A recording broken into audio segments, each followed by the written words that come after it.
Let's start with our first news. Paddy Pimblett and Daniel Cormier got into a heated argument during a recent discussion about sports dominance in America. Pimblett argued that if soccer was the #1 sport in the United States, the MLS would eventually surpass the EPL, sparking immediate pushback from Cormier. Cormier countered, saying that American athletes prioritize the NBA and NFL, and that soccer remains only the 5th most followed sport in the country. He added that if the United States truly focused its best athletes on soccer, it would dominate world football and consistently lead global competitions. During the exchange, laughter broke out as both sides debated intensity, with no clear agreement reached on the sport's global ranking. Arman Sarukan later went completely scorched earth on Paddy Pimblett, escalating the conversation even further with sharp criticism. The debate highlighted a growing divide in combat sports opinions, especially when comparing regional leagues and international dominance narratives. Cormier emphasized medal table dominance, pointing to Olympic performance as proof of broader athletic superiority. Pimblett, meanwhile, maintained that fan culture and league popularity define true sporting greatness in modern times. The exchange quickly went viral online, with fans divided over whether Cormier's traditional sports argument or Pimblett's modern entertainment perspective holds more weight. Supporters of Cormier pointed to years of international results, while Pimblett's side highlighted global viewership growth and evolving sports markets. Analysts noted that both arguments reflect different eras of sports culture, where traditional dominance and entertainment value often clash. Despite the disagreement, the discussion reinforced how global sports identity continues to evolve, with American and international perspectives colliding across every major platform, from broadcast debates to social media reactions, keeping the rivalry between sports philosophies alive and intensifying public interest in how greatness is ultimately defined today. Worldwide debate.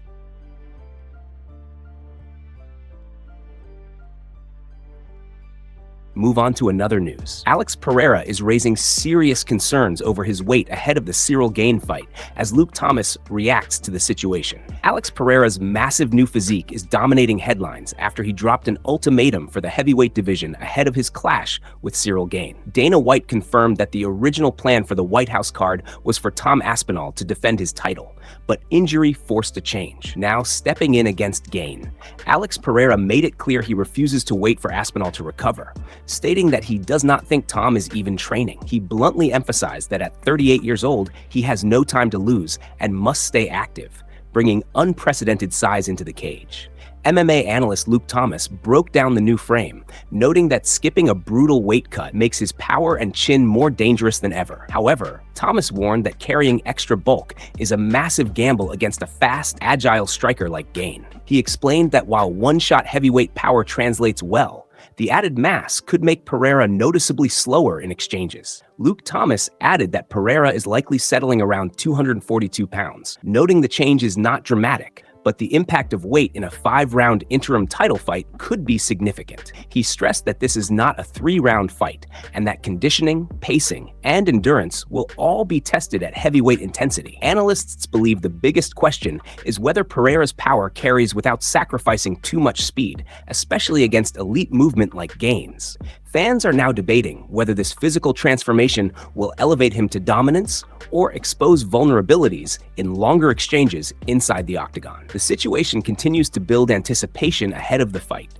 with Luke Thomas emphasizing that weight management at heavyweight is often the deciding factor in performance. He noted that Pereira's ability to adapt his style to the new division will determine how effective his power truly becomes. Overall, the debate highlights both excitement and concern surrounding his move to heavyweight, as expectations continue to rise. This remains one of the most talked about storylines in combat sports, as Pereira prepares for a defining challenge against elite heavyweight competition, while analysts continue to break down every detail of his physical transformation and strategic adjustments heading into Fight Night. Worldwide anticipation building rapidly across the globe. Move on to another news. Arman absolutely trashes Paddy Pimblett's UFC resume, claiming the promotion has manufactured his entire career by feeding him easy fights. The top lightweight contender did not hold back while breaking down Paddy's rise through the division, questioning the legitimacy of his path to the top. Arman stated that Paddy has absolutely no level to compete with the elite top 5 fighters in the lightweight division. Criticizing the way he has been matched up, he accused the UFC of intentionally protecting and promoting Pimblett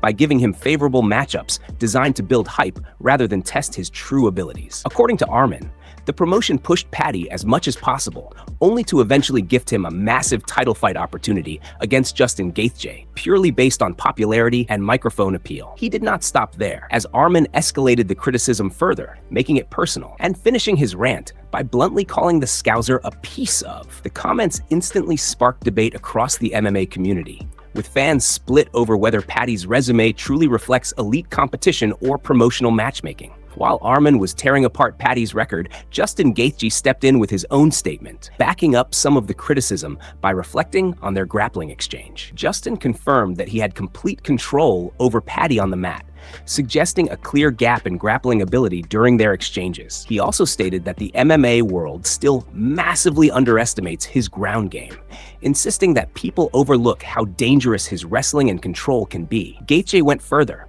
saying that he could have easily submitted Paddy if he had fully committed to finishing the fight on the ground. That statement sent a strong warning to the rest of the lightweight division, as Justin emphasized that his grappling has improved significantly since his loss to Charles Oliveira. He explained that the defeat pushed him to work relentlessly on his submission defense and overall ground skills, transforming his approach inside the octagon. Analysts now believe this renewed focus could make Gaethje even more dangerous in future matchups, especially against opponents who rely heavily on grappling exchanges. The situation has added even more tension to the lightweight division, with rising criticism of matchmaking, fighter development paths, and championship contention narratives. Fans continue to debate whether Paddy's rise is the result of genuine skill progression or strategic promotion by the UFC, as Arman's comments continue to fuel controversy across the division. Move on to another news. Justin Gaethje is reportedly working heavily on wrestling, as a big regret from his fight with Paddy Pimblett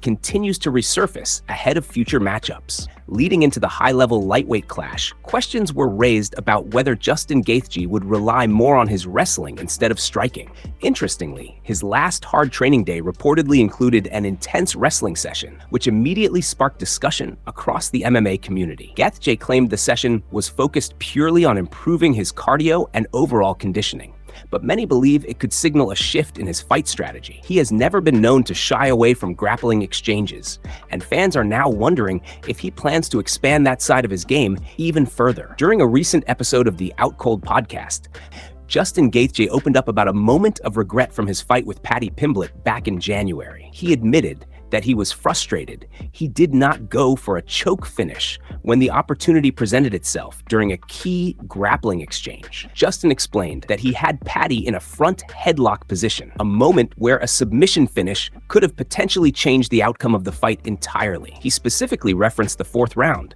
stating that Paddy was visibly exhausted and vulnerable in that position. Gaethje said he believes he could have ended the fight right there and even shocked the world with a submission victory. However, he admitted that his instinct in the moment was to continue striking rather than transitioning fully into a submission attempt. He openly said that he wanted to keep punching instead of committing to the choke, a decision he now reflects on as a missed opportunity. The comments have reignited discussion about Gaethje's evolving fight style, especially his balance between knockout power and submission potential. Analysts believe this moment highlights how even elite strikers can hesitate when finishing opportunities appear in grappling positions. Gaethje's reflection also adds a new layer to his preparation mindset, suggesting that he may now be more willing to fully commit to wrestling sequences in future fights. Fans are now speculating whether this regret will push him to become more well-rounded, especially as the lightweight division continues to evolve at a rapid pace with rising grappling threats and increasingly diverse fighting styles across the top contenders. Move on to another news. Updates are emerging on the UFC White House lawsuit surrounding UFC Freedom 250, as legal tensions continue to build around the event. While weather concerns have already been raised, the event is now also facing a separate legal challenge that could potentially disrupt its planning and execution. As previously reported, the Public Integrity Project launched a lawsuit aimed at shutting down the UFC event, escalating the controversy surrounding its location and sponsorship. More recently, Inner City Press provided new updates on X regarding the case and its current status in the court system. According to their report, the complaint against the upcoming UFC White House event, sponsored by Crypto.com, has now been assigned to Judge Amit Mehta. They noted that no temporary restraining order hearing has been scheduled yet, but the legal process is moving forward in Washington, D.C. Reports also indicated that the D.C. Circuit addressed preliminary procedural questions on Friday, including arguments related to legal standing in the case. In the filing details, Judge Mehta instructed the Department of the Interior, Doug Burgum, and the plaintiffs to submit a proposed schedule by noon, outlining briefing timelines and potential hearing dates. The motion being discussed involves an attempt to restrain or block the UFC White House event, adding further uncertainty to its future. Briefing deadlines have been outlined, with documents expected around June 9th and June 11th, as both sides prepare for a legal face-off. Court observers suggest that the next phase of proceedings could determine whether the event faces further restrictions or is allowed to continue as planned. Meanwhile, additional commentary has surfaced regarding the UFC's expanding relationship with government institutions. Correspondent Shelby Talcott reported participation in a memorandum of understanding signing with the UFC, marking a new public-private partnership aimed at enhancing sports diplomacy initiatives. This development suggests a growing connection between the UFC and government-backed programs, potentially expanding the promotion's influence beyond traditional sporting boundaries. Analysts believe this partnership could open the door for more collaborations involving major sporting events and state-level initiatives in the future. At the same time, critics argue that increased involvement between private promotions and government spaces raises questions about transparency and appropriateness. Despite the controversy, discussions continue to move on to another news. Jorge Masvidal has revealed his picks for the upcoming White House card, breaking down several key matchups and offering his predictions for major fights. When asked who he is backing, Masvidal weighed in on multiple high-profile bouts involving top UFC names and rising contenders. He first reacted to the matchup involving Ilya and Pereira'S, as well as Sean, before shifting his attention to other major fights on the card. Masvidal then made it clear that he is leaning toward Diego Lopes, stating confidently that Lopes has what it takes to get the job done in his division. He repeated his belief in Lopes, emphasizing that this is one of the fights he feels most comfortable picking, despite acknowledging some uncertainty in other matchups. He also added that he is obviously backing B. Nickel, showing strong support for the rising prospect in his prediction breakdown. As the discussion continued, Masvidal admitted that another fight involving Diego Lopes is a bit more difficult to call, showing hesitation in fully committing to a single outcome. He explained that in this matchup, he can see Chandler potentially struggling to secure a finish, suggesting that the fight could go deeper than expected. Masvidal then introduced the idea of a wild card pick, saying he might take a risk rather than follow the obvious betting lines. He referenced shifting momentum and unpredictable outcomes, stating that sometimes the safer pick is not always the smartest one in high-level MMA. Despite the uncertainty, he ultimately leaned toward Chandler in that particular matchup, showing a change of direction after initially considering alternatives. He emphasized confidence in that final selection, encouraging attention on Chandler's odds, which he noted were listed at plus 430. The picks sparked discussion among fans, especially given Masvidal's reputation for bold and sometimes unexpected fight predictions. Analysts noted that his breakdown reflects the unpredictability of the White House card,